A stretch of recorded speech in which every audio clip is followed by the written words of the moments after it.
भारत माता शिव शक्ति अवतार। आज है 31/8/2024। रिवाइज डेट है 8/6/64।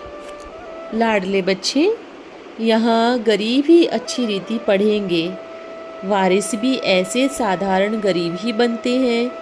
साहूकारों को नखरा बहुत रहता है, बलि भी चढ़ नहीं सकते। यहाँ तो बलि चढ़ना होता है तन मन धन सहित। गीत है तुम्हारे बुलाने को जी चाहता है। मीठे मीठे बच्चे, जिन्हों को गोप गोपियाँ भी कहा जाता है। सतयुग में गोप गोपियाँ नहीं होते, वहाँ तो राजधानी चलती है।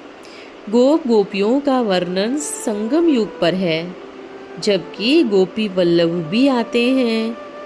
वल्लभ बाबा को कहा जाता है। बच्चे याद करते हैं, बाबा फिर से आओ। सभी सेंटर्स के बच्चे बैठे होंगे। सबको पता है कि बाबा इस समय मुरली बजाता होगा। वह मुरली टेप में भरती होगी, लिखते होंगे, लिथो होगी, फिर हमारे पास आएगी। हम धारण करेंगे, फिर धारण कराएंगे। वह सब समझते होंगे कि मधुबन में तो गोप गोपियाँ गोपी वल्लभ से सन्मुख सुनते होंगे। वही मुरली हम 4-5 दिन बाद सुनेंगे। ऐसे ख्यालात चलेंगे ना। कहते हैं बाबा आप आओ तो हम सदैव मुस्कुराने लग जाएंगे।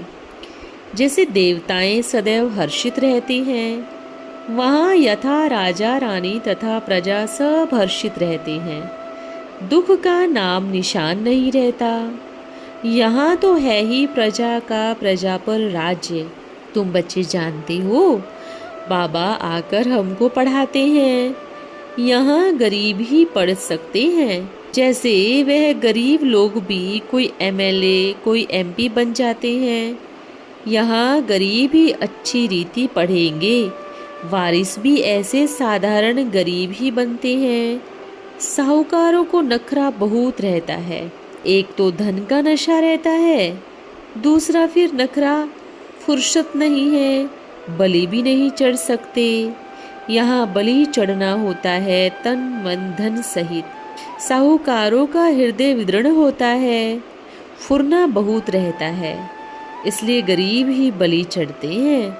इसमें भी पहले नंबर में कन्याएं जाती है। मम्मा भी कन्या है ना।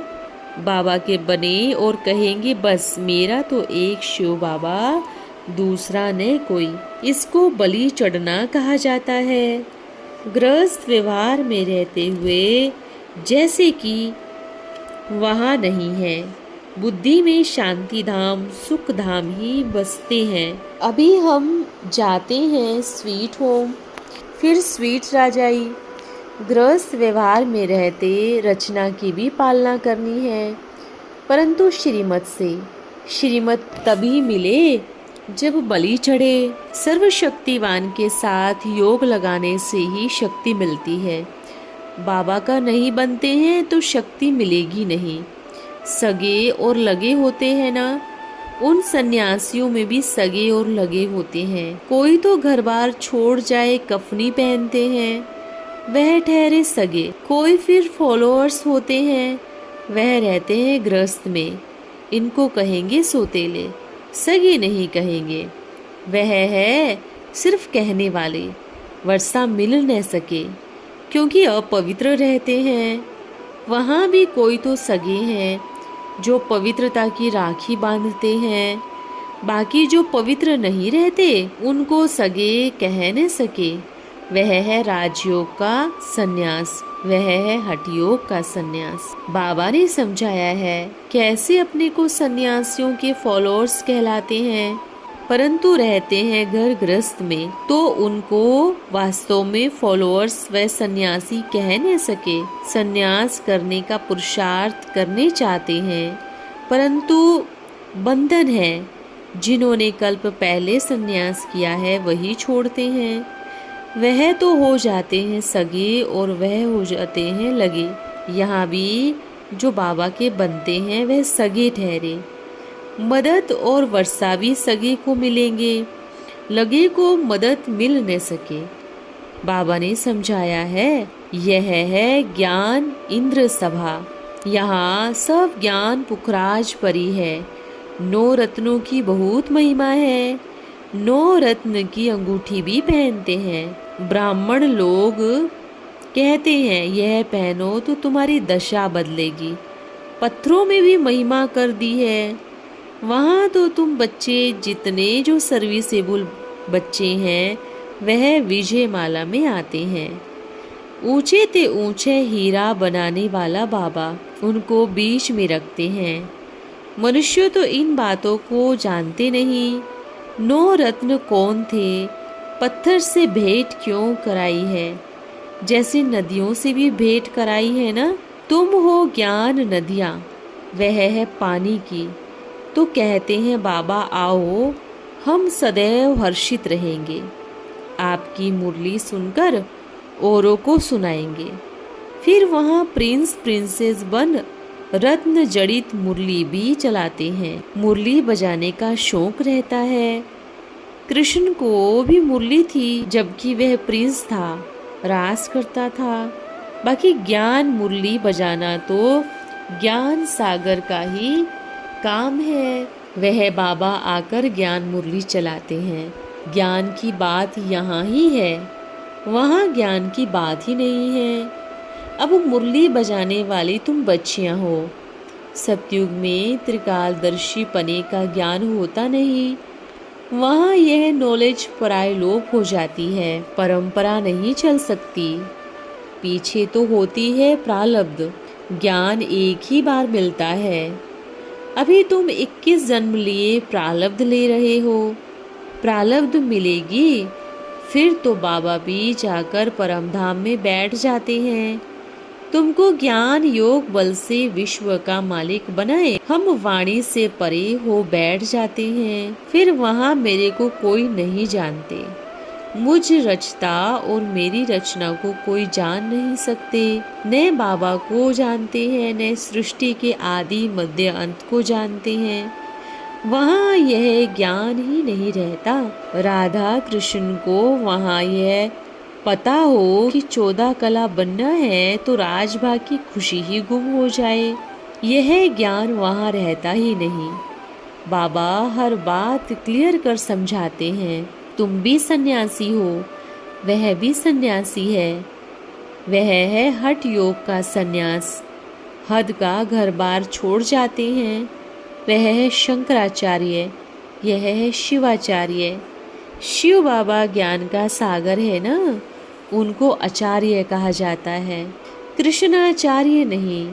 भगवान शिवाचार्य बैठ तुम बच्चों को ज्ञान सुनाते हैं, राजयोग सिखलाते हैं। वह है हठ योगी, राजयोग सिखला न सके। यह है बेहद का बाबा, ये सतयुग राज्य प्रदान करने वाला, राजयोग सिखलाते हैं। तुम अब बाबा के पास आए हो। वह जन्म बाई जन्म सन्यास लेते हैं। तुम 21 जन्म फिर सन्यास नहीं लेते हो। तुम जानते हो यह पुरानी दुनिया है, हम इसको ठोकर मारते हैं। तो बाबा ने 2 प्रकार की यात्रा समझाई है। यह है रूहानी यात्रा और दूसरी है जिस्मानी यात्रा। सुप्रीम बाबा कहते हैं मैं तुमको यात्रा पर ले जाता हूँ, फिर तुम मृत्यु लोक में नहीं आएंगे। बाबा है सुप्रीम पंडा, उनके बच्चे भी पंडे ठहरे। वो जिस्मानी पंडे हैं, तुम हो रूहानी पंडे, रूहानी यात्रा कराने वाले। यह धारणा करने की बातें हैं। कोई बच्चे अच्छी रीति धारण कर समझाते हैं, कोई फिर ऐसे भी हैं जिनका योग फिर पूरा नहीं रहता। भल ज्ञान की धारणा अच्छी होती है, योग नहीं ठहरता। ज्ञान में माया इंटरफियर नहीं करती, योग में माया इंटरफियर करती है। जैसे रेडियो में स्पीच करते हैं तो लड़ाई जब लगती है तो रेडियो का आवाज़ 1-2 को सुनने नहीं देते, खटखट करते हैं। तो योग में भी माया इंटरफियर करती है। भारत में योग का नाम मशहूर है। प्राचीन योग किसने सिखाया? उन्होंने तो कृष्ण भगवानुवाच लिख दिया है। कृष्ण तो है सतयुग में। फिर कृष्ण का नाम रूप देश काल बदलते बदलते यह है अब अंतिम जन्म। फिर इसमें बाबा प्रवेश कर इनको वह बना रहे हैं। तुम जानते हो ब्रह्मा सो देवता बने, फिर क्षत्रिय वैश्य शूद्र बने। बाबा बैठ समझाते हैं, मैं जो भी तुमको नॉलेज देता हूँ यह फिर प्रायलोप हो जाती है। इस द्वारा सुनाता हूँ तो पहला नंबर नदी भी यह है। ब्रह्मा है बड़ी नदी। मेला लगता है ना ब्रह्मपुत्रा और सागर पर, यह ब्रह्मपुत्रा है बड़ी नदी जो धारणा कर कराती है। बरोबर भगवान रूप बदल आया है। जो निराकार रूप है वह बदलकर साकार में आया है। गर्भ में तो नहीं आते। ब्रह्मा मुख द्वारा ही ब्राह्मण कुल पैदा होता है। नंबर 1 है यह ब्राह्मण कुल। पीछे फिर और कुल आते हैं।